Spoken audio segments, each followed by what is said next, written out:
Good morning, good afternoon, good evening, good night, depending on, where you are in this world. God bless you. This is Gloria White coming to you from Utah, USA. Today we're going to continue in the book of Joshua in the Old Testament, in the King James Version of the Holy Bible, and we are in chapter 9. And it came to pass when all the kings which were on this side Jordan, in the hills and in the valleys, and in all the coast of the great sea, over against Lebanon, the Hittite and the Amorite and the Canaanite, the Perizzite and the Hivite and the Jebusite heard thereof, that they gathered themselves together to fight with Joshua and with Israel with one accord. And when the inhabitants of Gibeon heard what Joshua had done unto Jericho and Ai, they did work willily, and that's craftily, and went and made as if they had been ambassadors, and took old sacks upon their asses, and wine bottles old and rent, and bound up, and old shoes and clouded upon their feet, and old garments upon them. And all the bread of their provision was dry and moldy. And they went to Joshua unto the camp at Gilgal, and said unto him, and to the men of Israel, We be come from a far country. Now therefore make ye a league with us. And the men of Israel said unto the Hivites, Peradventure ye dwell among us, and how shall we make a league with you? And they said unto Joshua, We are thy servants. And Joshua said unto them, Who are ye, and from whence come ye? And they said unto him, From a very far country thy servants are come, because of the name of the Lord thy God. For we have heard the fame of him, and all that he did in Egypt, and all that he did to the two kings of the Amorites that were beyond Jordan, to Sihon king of Heshbon, and to Og king of Bashan, which was at Ashtaroth. Therefore our elders and all the inhabitants of our country spake to us, saying, Take victuals with you for the journey, and go to meet them, and say unto them, We are your servants, therefore now make a league with us, or a treaty or a covenant with them. Take our bread, our bread we took hot for our provision out of our houses on the day we came forth to go unto you. But now, behold, it is dry, and it is moldy. And these bottles of wine which we filled were new, and behold, they be rent, and these our garments and our shoes are become old by reason of the very long journey. And the men took of their victuals, and asked not counsel at the mouth of the Lord. And Joshua made peace with them, and made a league with them, to let them live. And the princes of the congregation sware unto them. And it came to pass at the end of 3 days, after they had made a league with them, that they heard that they were their neighbors, and that they dwelt among them. And the children of Israel journeyed, and came unto their cities on the 3rd day. Now their cities were Gibeon, and Shephirah, and Beeroth, and Kirjath-jearim.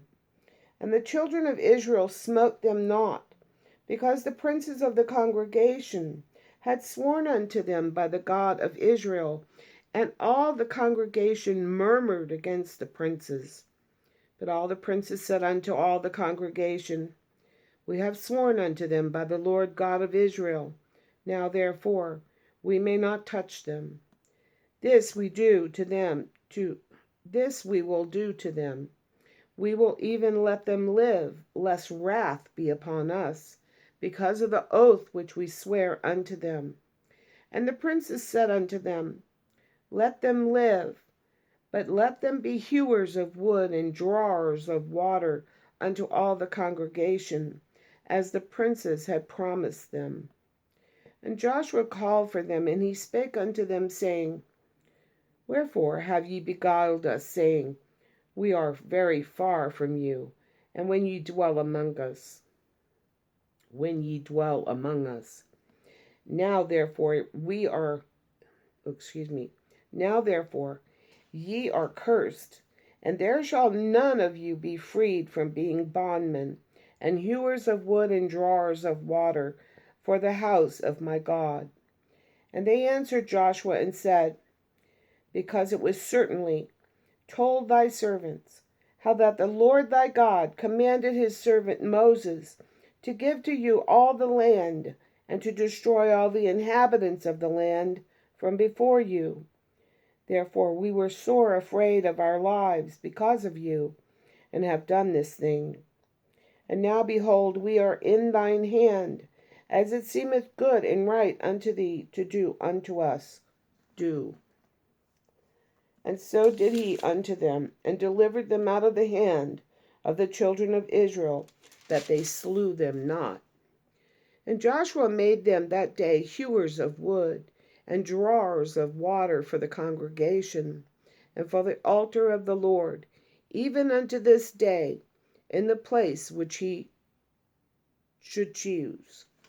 In the place which he should choose. And now we'll go on to chapter 10. Chapter 10. Now it came to pass when Adonizedek,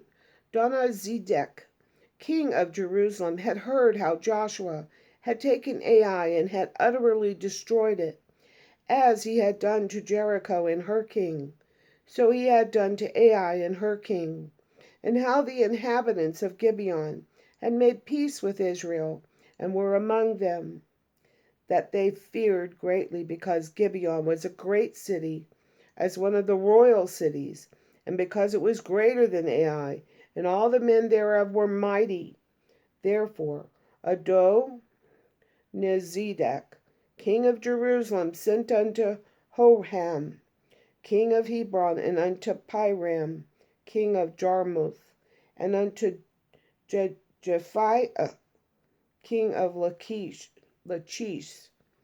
and unto Deber, king of Eglon, saying, come up unto me, and help me, that we might smite Gibeon, for it hath made peace with Joshua and with the children of Israel.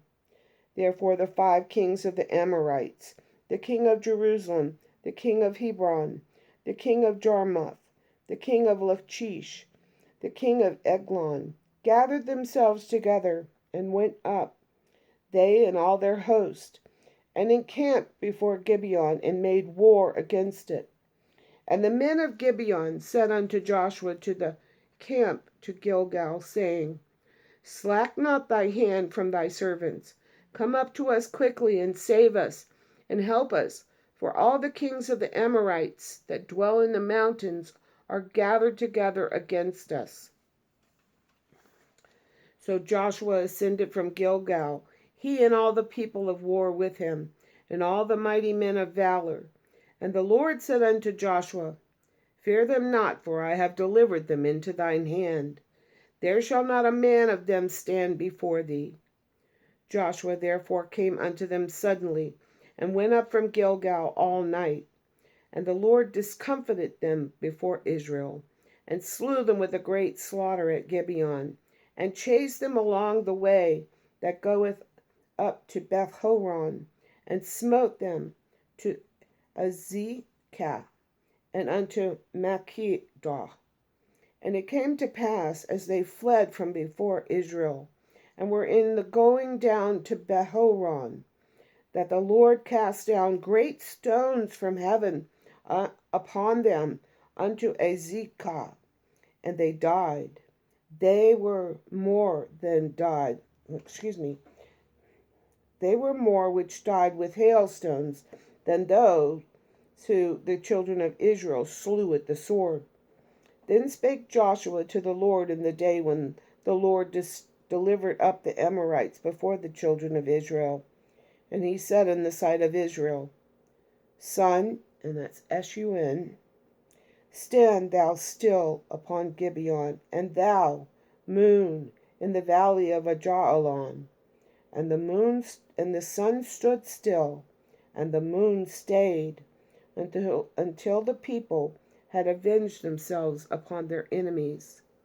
Is this not written in the book of Jasher? So the sun stood still in the midst of heaven, and hasted not to go down about a whole day. And there was no day like that before it or after it, that the Lord hearkened unto the voice of a man. For the Lord wrought for Israel. And Joshua returned, and all Israel with him, unto the camp to Gilgal. But these 5 kings fled and hid themselves in a cave at Makkedah. And it was told Joshua, saying, The 5 kings are found hid in a cave at Makkedah. And Joshua said, Roll great stones upon the mouth of the cave, and set men by it for to keep them, or guard them. And stay not yourselves, but pursue after your enemies, and smite the hindmost of them. Suffer them not to enter into their cities, for the Lord your God hath delivered them into your hand. And it came to pass, when Joshua and the children of Israel had made an end of slaying them with a very great slaughter, till they were consumed, that the rest which remained of them entered into fenced cities. And all the people returned to the camp to Joshua at Makkedah in peace. None moved his tongue against any of the children of Israel. Then said Joshua, Open the mouth of the cave, and bring out those 5 kings unto me out of the cave. And they did so, and brought forth those 5 kings unto him out of the cave. And the king of Jerusalem, the king of Hebron, the king of Jarmuth, the king of Lachish, the king of Eglon. And it came to pass, when they brought out those kings unto Joshua, that Joshua called for all the men of Israel, and said unto the captains of the men of war which went with him, Come near, put your feet upon the necks of these kings. And they came near, and put their feet upon the necks of them. And Joshua said unto them, Fear not, nor be dismayed. Be strong and of good courage. For thus shall the Lord do to all your enemies against whom ye fight. And afterward Joshua smote them, and slew them, and hanged them on 5 trees. And they were hanging upon the trees until the evening. And it came to pass at the time of the going down of the sun, that Joshua commanded, and they took them down off the trees, and cast them into the cave wherein they had been hid, and laid great stones in the cave's mouth, which remain unto this very day. And that Joshua took Makkedah, and smote it with the edge of the sword, and the king thereof he utterly destroyed them, and all the souls that were therein. He let none remain. And he did to the king of Makkedah as he did unto the king of Jericho. Then Joshua passed from Makkedah, and all Israel with him, unto Libnah, and fought against Libnah. And the Lord delivered it also, and the king thereof, into the hand of Israel. And he smote it with the edge of the sword, and all the souls that were therein. He let none remain in it, but did unto the king thereof as he did unto the king of Jericho. And Joshua passed from Libnah, and all Israel with him, unto Lachish, and encamped against it, and fought against it. And the Lord delivered Lachish into the hand of Israel, which took it on the 2nd day, and smote it with the edge of the sword, and all the souls that were therein, according to all that he had done to Libnah. Then Horam, king of Gezer, came up to Lachish, and Joshua smote him and his people, until he had left him none remaining. And from Lachish Joshua passed unto Eglon, and all Israel with him, and they encamped against it, and fought against it. And they took it on that day, and smote it with the edge of the sword, and all the souls that were therein he utterly destroyed that day, according to all that he had done to Lachish. And Joshua went up to Eglon, and all Israel with him, unto Hebron, and they fought against it. And they took it, and smote it with the edge of the sword, and the king thereof, and all the cities thereof, and all the souls that were therein, He left none remaining, according to all that he had done to Eglon, but destroyed it utterly, and all the souls that were therein. And Joshua returned and all Israel with him to Debir, and fought against it. And he took it and the king thereof, and all the cities thereof. And they smote them with the edge of the sword, and utterly destroyed all the souls that were therein. He left none remaining. As he had done to Hebron, so he did to Debir, and to the king thereof, as he had done also unto Libnah, and to her king. So Joshua smote all the country of the hills, and of the south, and of the vale, and of the springs, and all their kings. He left none remaining, but utterly destroyed all that breathed, as the Lord God of Israel commanded. And Joshua smote them from Kadesh Barnea, even unto Gaza, and all the country of Goshen, even unto Gibeon.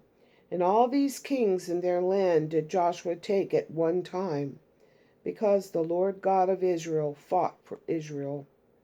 And Joshua returned, and all Israel with him, unto the camp to Gilgal. The Lord promised them the land. It's not for me to judge the Lord God's work, but that was an awful lot of people that were slain.